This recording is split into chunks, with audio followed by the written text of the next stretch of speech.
آج میں دبئی جا رہا تھا۔ گھر کے اخراجات اور ذمہ داریوں سے تنگ آ کر مجبوراً میں نے یہ فیصلہ کیا تھا۔ اپنی بہنوں اور ماں کی طرف نظر پڑی تو ایک بار میرا دل ڈولنے لگا تھا۔ سوچنے پر مجبور ہو گیا تھا، کیا یہ میرا فیصلہ صحیح ہے؟ اپنی جوان بہنوں اور بوڑھی ماں کو چھوڑ کر جا رہا ہوں۔ میرے بغیر کون ان کا سہارا بنے گا؟ کون میرے بعد ان کا خیال رکھے گا؟ مگر پھر میں اپنے دل کو مضبوط کرتا بھاری قدموں کے ساتھ گھر سے باہر نکل کھڑا ہو گیا تھا، جہاں پر میرا دوست اپنی گاڑی لے کر آنے والا تھا۔ تھوڑی دیر کے بعد جنید آ گیا۔ وہ میری ماں سے مل کر انہیں بہت ساری تسلی اور دلاسے دینے لگا۔ وہاں جاتے ہی اسے کام پر لگوا دوں گا، اماں اسے ڈھیروں دعائیں دے کر ہم دونوں کو رخصت کیا تھا۔ جنید نے اپنی دوستی خوب نبھائی تھی، اپنا کہا سچ کر دکھایا تھا۔ ابھی کچھ وقت پہلے تک میں ذرا سی ضرورت کو پورا کرنے کے لیے ہلکان ہوتا رہا تھا، پورا دن مزدوری کرتا رہتا، مگر پھر بھی اتنے پیسے نہ کما پاتا کہ گھر کے اخراجات اور اماں کی دوائی مکمل کر پاتا۔ اور اگر جس دن یہ دونوں کام ہو جاتے تب نئی پریشانی میرے سامنے آ کر کھڑی ہو جاتی۔ مجھ پر 7 بہنوں کی ذمہ داری تھی۔ وہ سب ہی جوان تھیں، شادی کی عمر کو پہنچ گئی تھیں۔ ان سب کو ان کے گھر میں رخصت کرنا تھا، مناسب جہیز دے کر شادی کرنی تھی، اور یہ سب کیسے ہوتا؟ سوچ کر راتوں کی نیند اڑ چکی تھی۔ اس دن میں کام پر تھا جب ٹھیکیدار نے مجھے آواز دی۔ میں اس وقت اس کی بات سن نہیں سکا، میں اپنے ہی خیالوں میں کھویا ہوا تھا۔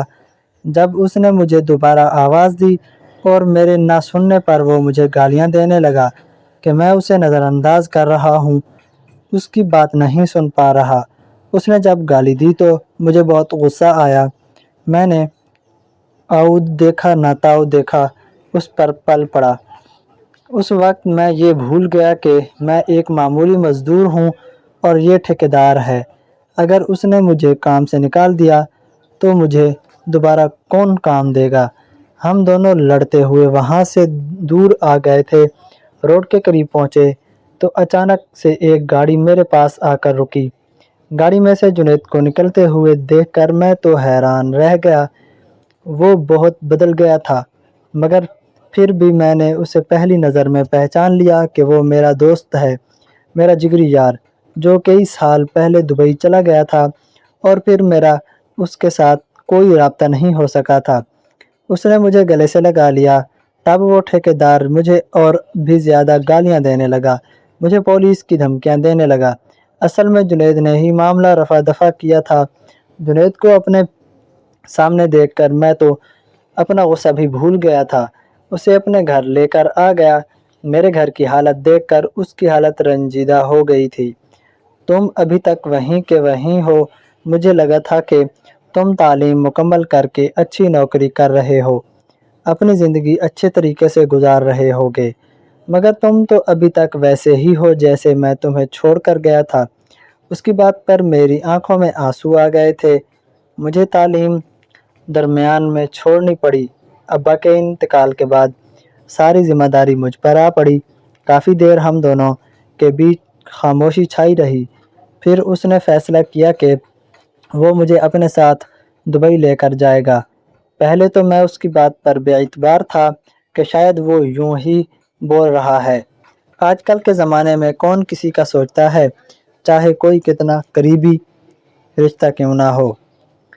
مگر پھر بھی جب اس نے سچ میں بھاگ دوڑ کر کے اور اپنے پاس سے پیسے خرچ کر کے میرا اپنے ساتھ جانے کا انتظام کر لیا تو میری خوشی سے زمین پر پاؤں نہیں ٹک رہے تھے، اور اب میں دبئی کی سرزمین پر تھا۔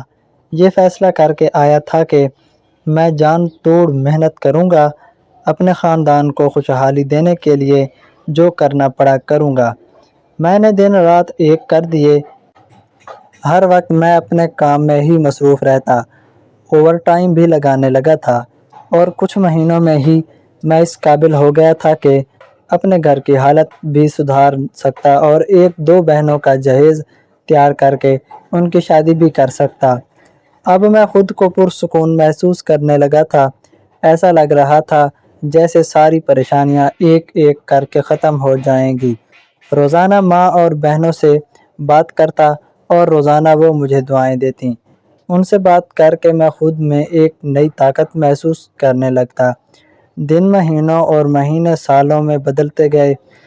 میں نے اپنی ساری ذمہ داریاں پوری کر لیں۔ اپنی سبھی بہنوں کو ان کے گھر میں رخصت کر دیا تھا۔ دبئی کی چکا چوند اور صحرائی ہواؤں میں اپنی جوانی کے بہترین 20 سال گزارنے کے بعد جب میں نے واپسی کا قصد کیا تو میرے بیگ میں صرف کپڑے نہیں تھے بلکہ ان گنت یادیں اور تھکن کے وہ آثار تھے جو وقت کی گرد بن کر میرے چہرے پر جم چکے تھے۔ 7 بہنوں کی شادیاں، ان کے گھروں کی آباد کاری اور ماں کی دعاؤں کے سائے میں نے اپنی زندگی کا ایک بڑا مقصد پورا کر لیا تھا۔ اب میری عمر 40 برس کے ہندسے کو چھوڑ رہی تھی۔ اگر پہنچا تو منظر بدل چکا تھا۔ وہ بہنیں جن کی گڑیا جیسے چہروں کو چھوڑ کر گیا تھا اب اپنے اپنے بچوں کے ساتھ خوش و خرم تھیں۔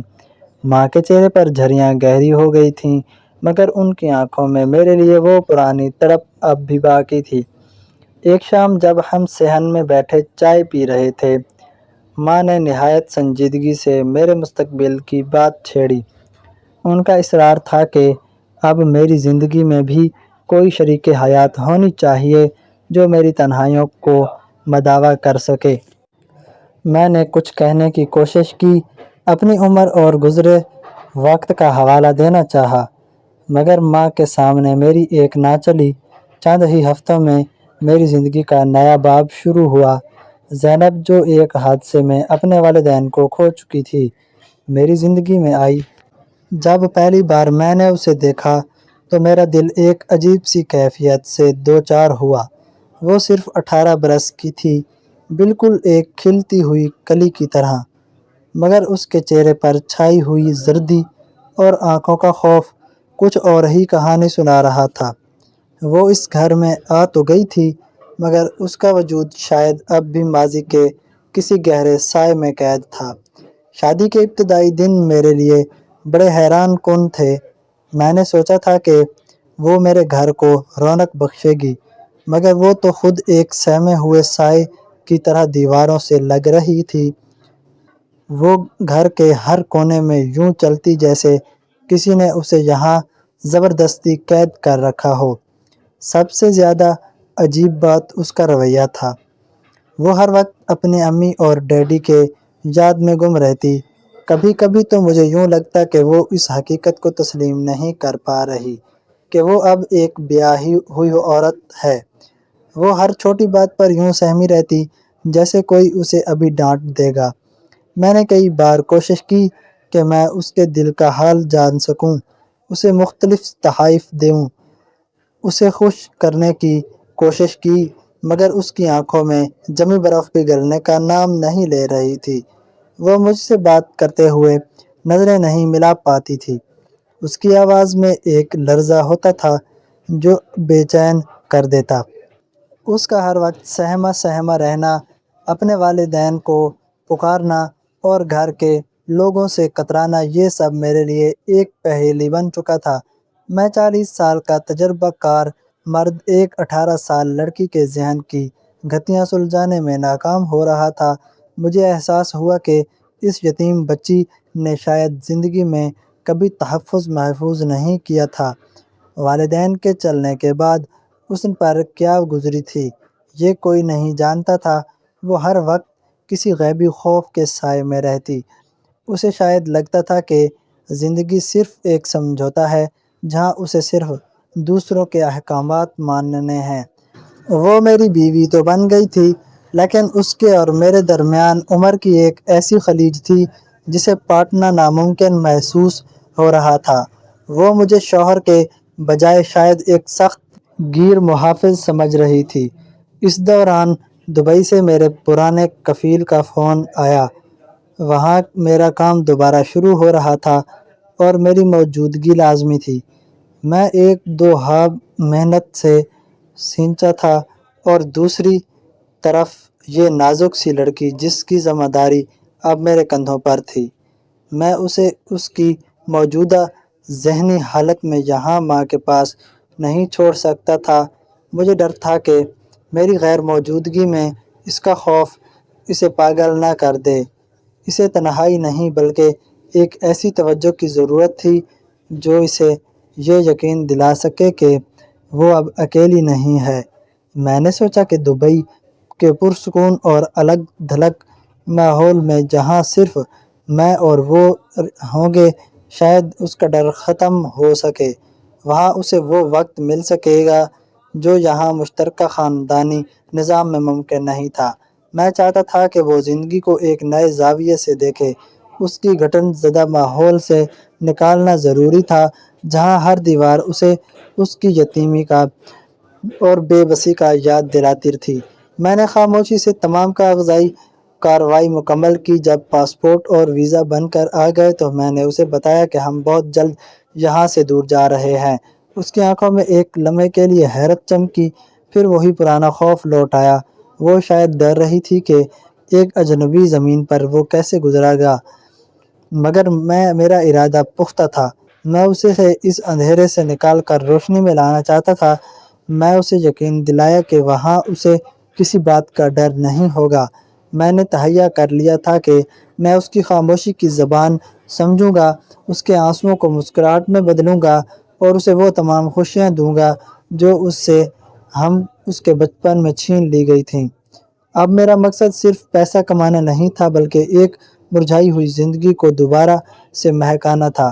میں اسے اپنے پاس بلا رہا تھا کہ وہ کسی خوف کے بغیر سانس لے سکے اور اسے احساس ہو کہ اس کا سہارا اب ٹوٹنے والا نہیں ہے۔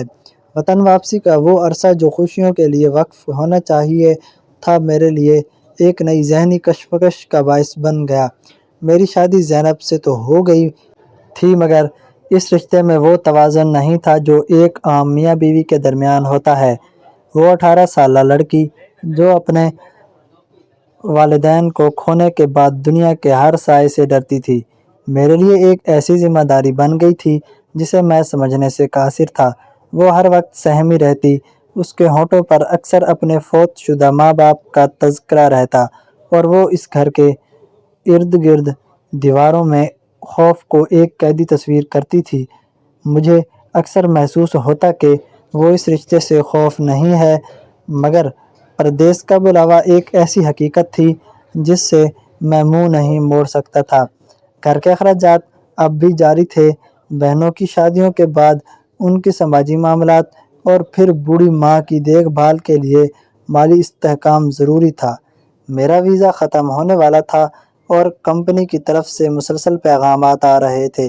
میں نے بہت سوچا کہ زینب کو ساتھ لے جاؤں، اس کے لیے تنگ ودو بھی کی مگر کچھ قانونی پیچیدگیوں اور ویزا پراسیس میں تاخیر کی وجہ سے یہ فوری طور پر ممکن نہ ہو سکا۔ روانگی کا دن قریب آیا تو میرا دل بہت بوجھل تھا۔ میں نے زینب کو سمجھانے کی بہت کوشش کی، اسے یقین دلایا کہ یہ جدائی عارضی ہے، میں وہاں جاتے ہی اس کے کاغذات مکمل کرواؤں گا اور اسے اپنے پاس بلا لوں گا۔ وہ اس وقت بھی خاموش رہی، اس کی بڑی بڑی آنکھوں میں آنسو تیر رہے تھے مگر وہ ہمیشہ کی طرح لیب سے کھڑی رہی۔ اس نے صرف اتنا کہا تھا کہ میں یہاں اکیلی رہ پاؤں گی۔ اس کے اس سوال میں ایک ایسا خوف تھا جس نے میرا کلیجہ چیر دیا مگر حالات کے جبر کے سامنے میں مجبور تھا۔ میں نے اسے تسلی دی کہ ماں اس کے ساتھ ہیں، اسے کوئی تکلیف نہیں ہوگی۔ میں دوبارہ دبئی کی اسی سرزمین پر قدم رکھ چکا تھا جہاں میں نے اپنی زندگی کے 20 سال گنوا دیے تھے۔ وہاں پہنچتے ہی میں دوبارہ اسی مشینی زندگیوں میں جکڑا گیا مگر اس بار میرا مقصد صرف پیسہ کمانا تھا بلکہ بیوی کو اس تنہائی سے نکالنا تھا۔ میں دن رات اوور ٹائم کرتا تاکہ جلدی سے جلد اتنا سرمایہ جمع کر سکوں کہ زینب کا ویزا اور رہائش کا بندوبست ہو سکے۔ میں وہاں ایک دن گزار رہا تھا، روزانہ گھر فون کرتا، ماں سے بات ہوتی تو وہ خیریت بتاتی مگر جب میں زینب سے بات کرنے کی کوشش کرتا تو وہ بس مختصر جواب دے کر خاموش ہو جاتی۔ اس کے لیے لہجے کی وہ تھکن اور خوف فون کی لکیروں کے پار بھی نہیں محسوس ہو سکتا تھا۔ وہاں رہتے ہوئے میں اکثر اکیلے بیٹھ کر سوچتا کہ جب وہ یہاں آئے گی تو میں اسے کہاں کہاں لے جاؤں گا۔ میں نے سوچ رکھا تھا کہ میں اسے دبئی کی بلند و بالا عمارتیں دکھاؤں گا، اسے سمندر کے کنارے لے جاؤں گا تاکہ اس کے اندر کا وہ خوف ختم ہو سکے جو اسے پاکستان میں گھیرے رہتا ہے۔ میں نے اس کے لیے نئے کپڑے اور کچھ زیورات بھی خریدنا شروع کر دیے تھے۔ مجھے لگتا تھا کہ جب وہ یہاں میرے ساتھ تنہا رہے گی، جہاں اسے کوئی ٹوکنے والا نہیں ہوگا، تو شاید وہ میرے قریب آ سکے اور مجھے ایک شوہر کی حیثیت سے قبول کر لے۔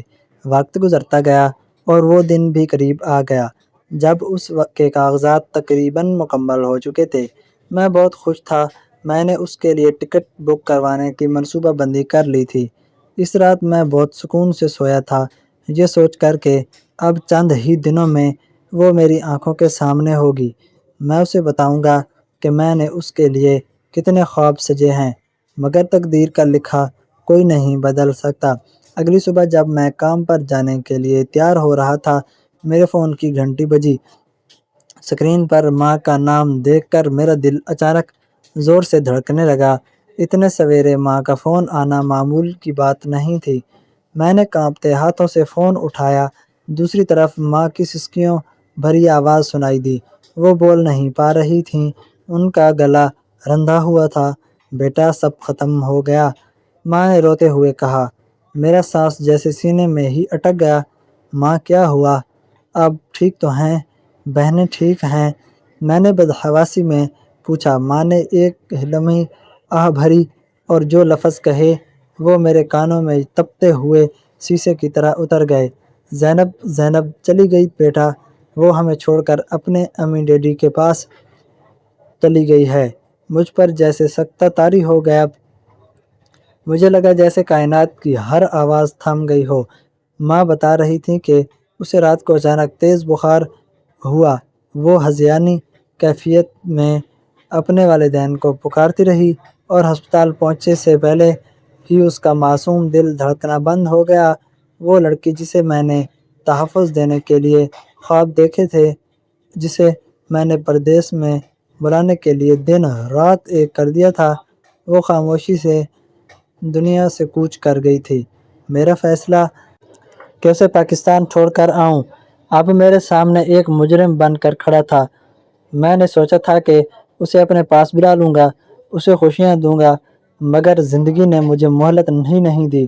وہ یتیم لڑکی جو ہر وقت سہم کر رہتی تھی، شاید اس دنیا کی تلخیوں کو برداشت ہی نہیں کر سکی اور خاموشی سے اپنی ابدی پناہ گاہ کی طرف نکل گئی۔ زینب کی موت کی خبر نے میری روح کو فنا کر دیا تھا، لیکن پردیس کی مجبوریاں اور مالی بوجھ ایسا تھا کہ میں فوری طور پر پاکستان نہ جا سکا۔ میں نے اپنے دکھ کو کام کے بوجھ تلے دبانے کی کوشش کی اور فیصلہ کیا کہ اب ماں کو اپنے پاس دبئی بلا لوں گا تاکہ ان کی خدمت کر سکوں اور وہ بھی یہاں کی رونقیں دیکھ کر ان غم غلط کر سکیں۔ ماں جب دبئی آئیں تو وہ بہت خوش تھیں۔ وہ مالز میں گھومتی اور اپنی بیٹیوں اور ان کے بچوں کے لیے ڈھیروں خریداری کرتیں۔ رنگ برنگے کپڑے اور تحائف دیکھ کر ان کے چہرے پر ایک اطمینان آ جاتا۔ جب کبھی میں تذکرہ کرتا کہ اماں اب کچھ دن کے لیے پاکستان چلتے ہیں، میرا دل اداس ہے، تو وہ اب آگے مجھے روکتی دیتیں۔ وہ کہتیں بیٹا ابھی وہاں جانے کی کیا ضرورت ہے، وہاں اب رکھا ہی کیا ہے، کچھ وقت یہیں پرسکون سے رہتے ہیں، وہاں تو بس پریشانیاں ہی ہیں۔ میں ان کی بات مان لیتا، یہ سوچ کر کہ شاید وہ بھی اس صدمے سے دور رہنا چاہتی ہیں۔ ایک دن گھر میں سناٹا تھا کہ میری بہن کی کال آئی۔ اس کی آواز میں ایک عجیب سی گھبراہٹ اور بے چینی تھی۔ اس کی کہی ہوئی چند باتوں نے ماں کو تڑپا دیا اور میرا دل بھی ایک انجانے خوف سے بھر گیا۔ اب مجھ سے مزید صبر نہ ہو سکا۔ میری بیوی کی یاد، اس کی وہ خاموشی آنکھیں اور اس کی قبر دیکھنے کی تڑپ مجھ پر حاوی ہو گئی۔ میں نے ماں کی ایک نہ سنی اور واپسی کا ٹکٹ کٹوا لیا۔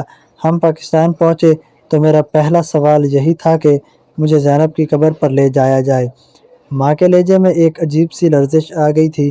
وہ ٹال مٹول سے کام لینے لگیں، کبھی کہتی کہ راستہ بھول گئی ہیں، کبھی کہتی کہ ابھی شام ہو رہی ہے، کل چلیں گے۔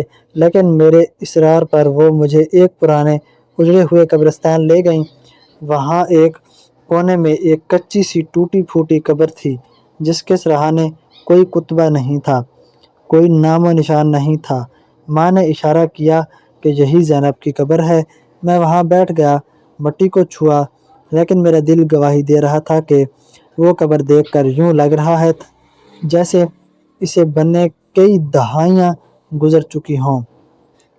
قبرستان سے واپسی پر میری ملاقات وہاں کے بوڑھے گورکن سے ہوئی۔ میں نے اس سے پوچھا، بابا یہ جو کچی قبر ہے یہ کب کی ہے؟